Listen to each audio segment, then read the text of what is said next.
Four पढ़े तुमको कौन कौन पढ़े इतिहास पढ़े दी इतिहास आउथर पढ़े देवी किसी कथा ना जदि बुझी ना कहले इतिहास पिंगला रविसार सारी देती दुईटा सारे मिनिमम मु 4टा सारी तापर मु अलग सब्जेक्ट को जी देख तपस्विनीर पत्र तपस्विनी कले किए सीता तपस्विनी कले किए सीता एवं देख ये बहुत सुंदर कविता यहाँ मुझे 2टा भिडियो सारबी प्रथम हूँ एठार कवि परिचय टी देखा तपस्विनीर पत्र किए लिखिं गंगाधर मेहर लिखिं किए लिखिं गंगाधर मेहर लिखिं ओके देख ये जो तपस्विनीर पत्र रे से कौन लिखिं सॉरी से केबे जन्म होते गंगाधर मेहर 1862 मसीह केबे जन्म होते 1862 मसीह सेमती केबे मृत्युवरण करते 1924 मसीह मृत्युवरण करते बुझेगा कि नहीं जन्म होते केबे 1862 मसीह देख कौठारे जन्म होते बरपालीर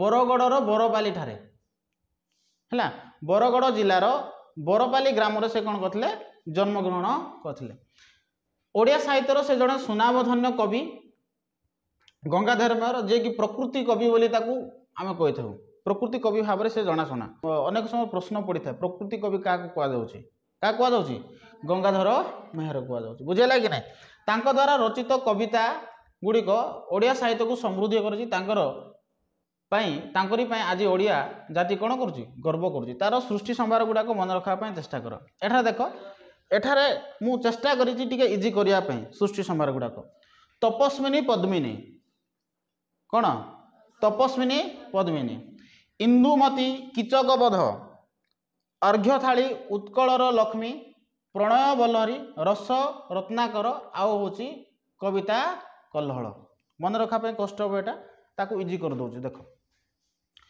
तपस्विनी पद्मिनी आउ इंदुमती ए जन 3 जन सांग थिले किए किए तपस्विनी पद्मिनी आउ किए इंदुमती ये 3 जन सांग थिले एमाने कौन कले एमाने गोटे राक्षस थिला ता ना थिला कीचक ताकू से बध कले 3 जन ताकू मारदेले तेणु तपस्विनी पद्मिनी इंदुमती क्या मारले कीचक को मारिले से कहला कीचक बध केतटा है तुम 4टा होगला मिनिमम आमको 5टा दरकार हाँ ना नहीं तपस्विनी पद्मिनी इंदुमती कीचक बध ताने कीचक को मारिदेले ओके कीचक बध जिते बड़े से कौन करे मारिदेले कीचक को मारला कौन है कि अर्घ्य थाली रे कौन कले मारी सारा जेहेतु से मारिले मारला कौन कले उत्कलर लक्ष्मी को कौन कले अर्घ्य थाली रे से पूजा कले बुझेगा ना बुझिपार ना अर्घ्य थाली बोले बुझीपार ना ना जो दीप लगी धूप थी कहुच्छे अर्घ्य थाली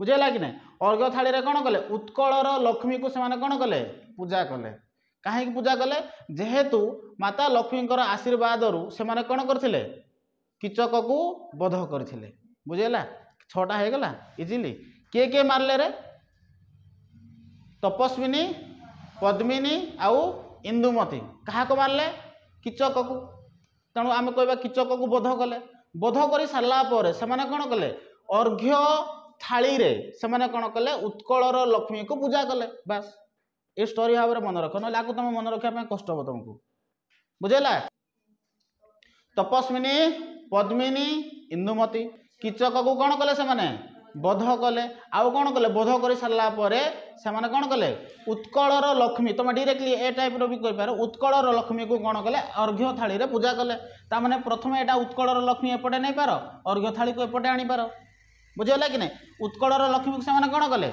पूजा कले अर्घ्य थाली रे पूजा कले ताने आम कहींपर तपस्विनी पद्मिनी इंदुमती कीचक बध माने कीचक को बध कले आउ कौन कले उत्कलर लक्ष्मी को कौन कले अर्घ्य थाली रे पूजा कले बुझेगा कि नहीं प्रणय बल्लरी रस रत्नाकर आउ कविता कल्हल एगुड़ाक तुम टे मन रख मु कहली 5टा तुमको 6टा मिनिमम इजी करदेली तपस्विनी पद्मिनी इंदुमती कीचक बध हाँ कि नहीं आउ उत्कलर लक्ष्मी अर्घ्य थाली यही 4टा जिनस 1 2 3 4 5 6 6टी जिनस को तुमको इजी करदेली बाकी जो रेस्ट 3टा रहा से 3टा को मन रख कौन 3टा रेस्ट रहा प्रणय बल्लरी रस रत्नाकर कविता कल्हल बुझे ना नहीं ये 3टा को मन रख ए देख बर्तमान देखा एठारे कविता एठारे जो कविता अच्छी एठारे टोटाली कविता कौन कराई राम आउ सीतांकर ऊपर पर्यवेसित कविता बुझेगा कि नहीं यही कवितार शरण वत्सल ध्वज रिपु गजाकुश मु गोटे गोटे करी शब्द तुमको बुझेवा को चेष्टा करी है शरण वत्सल शरण कहले कौन बुझुचु रे जे शरण नेउची ताको हम कहूचे शरण वत्सल है ध्वज रिपु गजाकुश रिपु कहले कौन शत्रु रिपु कहले कौन शत्रु अर्थात शरण वत्सल ध्वज ध्वज कहले कौन पताका ध्वज कहले कौन पताका बुझ हे शरण वत्सल ध्वज रिपु गजाकुश गजाकुश कहले कौन गज गज कहले कौन रे गज कहले कौन हाथी गज कहले कौन हाथी आउ गोटे अच्छी अंकुश अंकुश आम कहीपर अंकुश अंकुश माने कौन रे नियंत्रण अंकुश माने कौन नियंत्रण एठारे कहुई शरण वत्सल ध्वज रिपु गजाकुश अर्थात जी कौन कर समस्त को शरण दे दियंती से कहुई शरण वत्सल ध्वज अर्थात शरण रूपक ध्वज को जी धारण करती ताकू एठारे कहुई शरण वत्सल ध्वज बुझेगा कि नहीं भगवान रामचंद्र नहीं कि तुम देखि रामायण जिते देखि ना कि सही समय विभीषण को कौन करते शरण देते हाँ कि नहीं से रावणर भाई थिला तथापि ताकू शरण देते कारण से शरणपूर्ण होते भगवान को तेणु से कहुई जी भी भगवान ठारे शरण नियंती से ताकू शरण दे दियंती ताकू किसी आघात करती ना बुझेगा कि नहीं आउरी तुम देखिथिबो जेतेबेले युद्ध होउथिला सेही समय गुप्तचर भाव में शुक आउ सारण दीटा राक्षस से पक्षी होना कौन करते देखुले कि सेना बाहिनी गुड़ाक केमिति अछंती तांकर किए कौ जगार रोचे अटाक कले कौटा सुविधा हम से जिनप कौन करते रावण पठेला शुक आउ सारण को से दीटा राक्षस शुक आउ सारण एम कौन कले दी जन राक्षस थे जो मैंने कौन पक्षीर रूप नहीं कौन करते देखी देखापी आसते कि एक्चुअली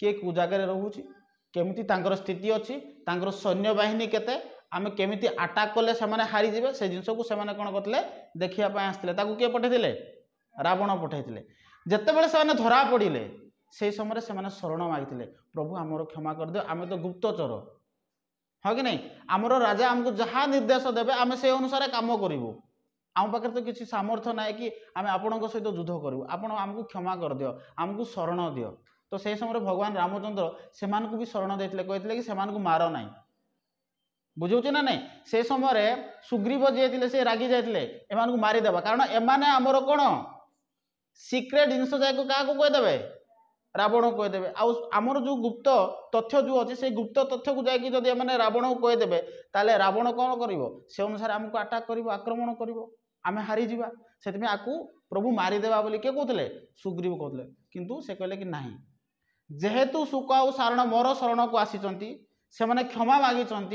से एम छाड़ी दि जाऊ तो से छाड़ी देते तेणु से कहुच्छी शरण वत्सल शत्रु को भी जी शरण दियंती से होचंदी रामचंद्र से कहगला शरण वत्सल ध्वज रिपु गजाकुश रिपु मान शत्रु शत्रु को भी जी कौन करती शरण दियंती से कहती शरण वत्सल ध्वज रिपु गजाकुश गजाकुश माने कौन गज माने हाथी हाथी को कंट्रोल करवा एत सहज नुहे आ हाथी को जी कंट्रोल करुचे ताकू कहुच्छी गजाकुश से कहगला शरण वत्सल ध्वज रिपु गजाकुश जदि आम कहवा तो एठारे एटा क्या संबोधन कराई रामचंद्र को संबोधन कराई कारण से निजर शत्रु को भी कौन करती शरण दे दियंती क्षमा कर दियंती बोली से शरण वत्सल ध्वज रिपु गजाकुश बोली संबोधन कराई बुझेगा एटा किए संबोधन करुच्ची सीता माता सीता दुखगिरी वज्र जही देखती विद्युष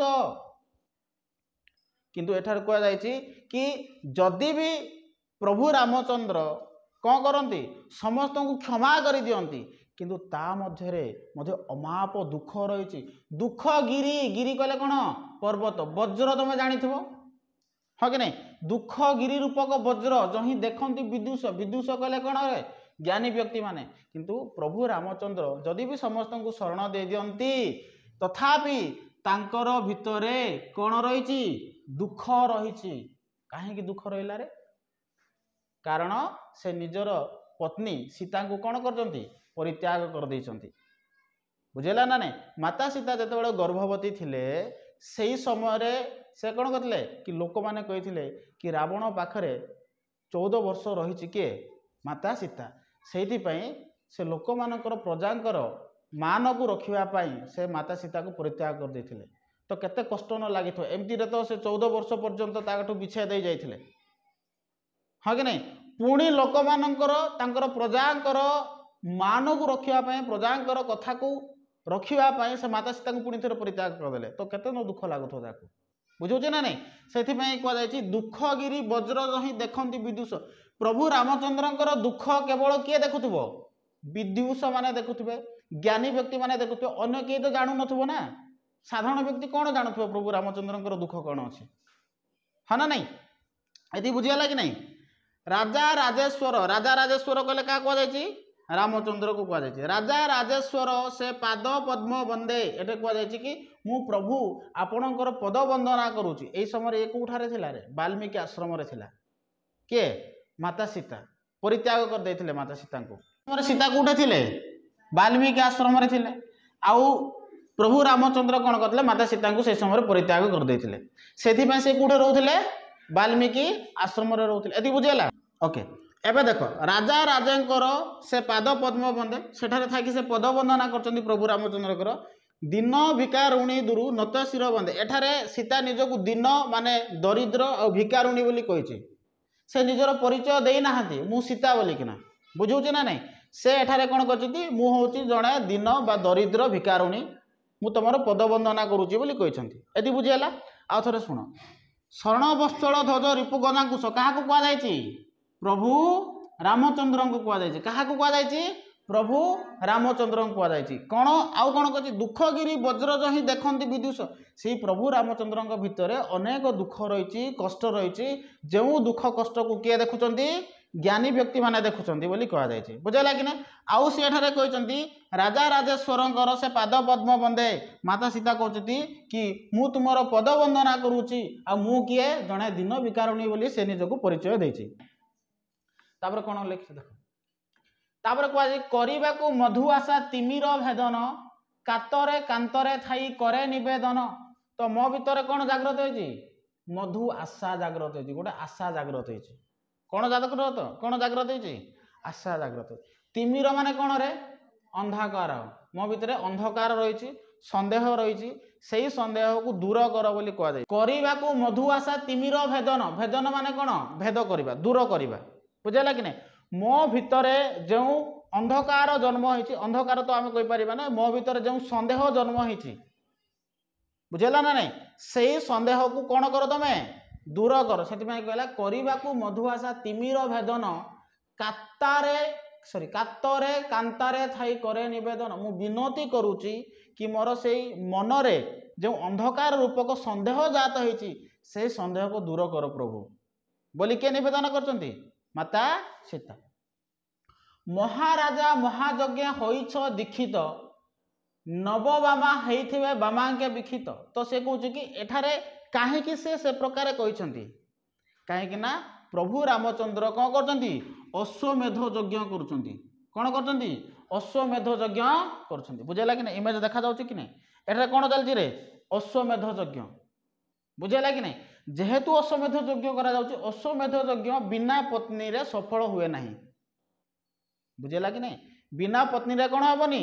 ସଫଳ ହେବ ନାହିଁ। ଦେଖ, ଯେହେତୁ ବିନା ପତ୍ନୀରେ ଅଶ୍ୱମେଧ ଯଜ୍ଞ ସଫଳ ହୁଏ ନାହିଁ, ତେଣୁ ପ୍ରଭୁ ରାମଚନ୍ଦ୍ର ଯେତେବେଳେ ଅଶ୍ୱମେଧ ଯଜ୍ଞ କରୁଛନ୍ତି, ତା ପତ୍ନୀ ଅର୍ଥାତ୍ ମାତା ସୀତାଙ୍କ ମନରେ ନିହାତି ପ୍ରଶ୍ନ ଉଠିଥିବ କି ମୋର ଅନୁପସ୍ଥିତିରେ ପ୍ରଭୁ ଅର୍ଥାତ୍ ମୋ ସ୍ୱାମୀ କେମିତି ଅଶ୍ୱମେଧ ଯଜ୍ଞ କରିପାରିବେ? ମନରେ ପ୍ରଶ୍ନ ଉଠିଥିବ ନା ନାହିଁ? ସେଇଥିପାଇଁ ତା ମନରେ ଗୋଟେ ସନ୍ଦେହ ଆସିଛି କି ନିହାତି ପ୍ରଭୁ ରାମଚନ୍ଦ୍ର କ'ଣ କରିଥିବେ? ମେ ବି ବୋଧହୁଏ ଆଉ ଜଣକୁ ବିବାହ କରିଥିବେ, ନହେଲେ ତ ଅଶ୍ୱମେଧ ଯଜ୍ଞ ସଫଳ ହେବ ନାହିଁ। ବୁଝାଉଛି ନା ନାହିଁ? ପତ୍ନୀର ଅନୁପସ୍ଥିତିରେ ଅଶ୍ୱମେଧ ଯଜ୍ଞ ସଫଳ ହୋଇପାରିବ ନାହିଁ। ଯେହେତୁ ପ୍ରଭୁ ରାମଚନ୍ଦ୍ର କ'ଣ କରୁଛନ୍ତି? ଅଶ୍ୱମେଧ ଯଜ୍ଞ କରୁଛନ୍ତି, ଏହାର ଅର୍ଥ ପ୍ରଭୁ ରାମଚନ୍ଦ୍ର କ'ଣ କରିଥିବେ? ଦ୍ୱିତୀୟ ବିବାହ କରିଥିବେ।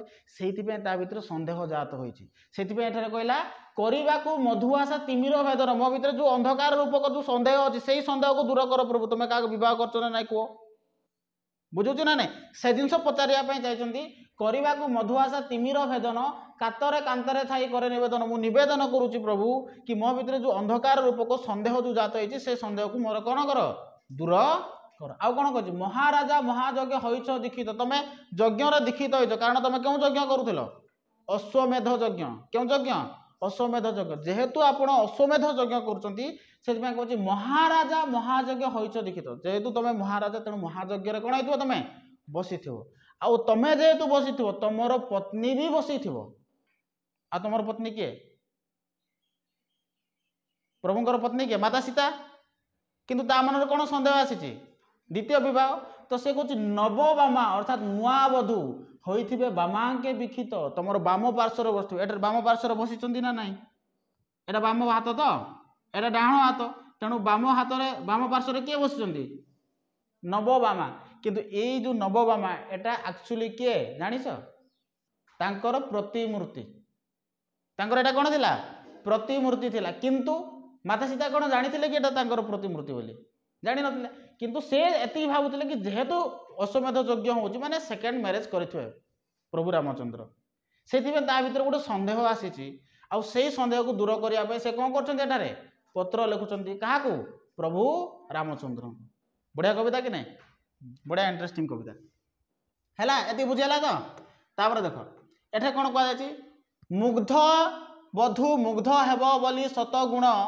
बही जाउथिबो एटा थुबो लेखा है बही जाउथिबो तुम सकल सद्गुण जेहेतु देख माता सीता कौन कहते मुग्ध हेबा पई नूतन विवाह जेहेतु करिच सेकेंड विवाह जेहेतु तुम करिच ताकू मुग्ध करिबा पई अर्थात ताकू खुशी करिबा पई तुम कौन करथो प्रभु तुम समस्त प्रकार गुण को विकसित करुथबो